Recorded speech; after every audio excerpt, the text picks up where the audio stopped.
सबु घटना से थुंटा गछरे थिबा प्रभु जगन्नाथ देखुथांती।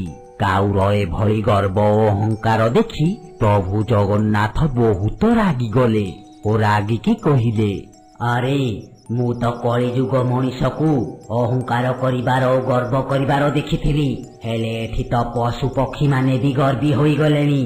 से काउर एते साहस मो भक्त को एभली अपमान कला। रहरे काऊ, तोर ए गर्व ओ अहंकार को मु माटी रे मिसई देबी। ए काऊ को मु अभिशाप दउछि। से जेउ गछरे रहुछि काली सुधा से गछटी पूरा थुंटा बनी जीव। आउ सुआ रहुथुबा गछटी गोटिए अंगुरु गछरे परिणत होइजिव। एहा कहि प्रभु जगन्नाथ से काऊ को अभिशाप देले। से दिन सुआर मन बहुत मन दुख थिला, हेले काऊ मने मने बहुत खुशी थिला। से निजुकु बहुत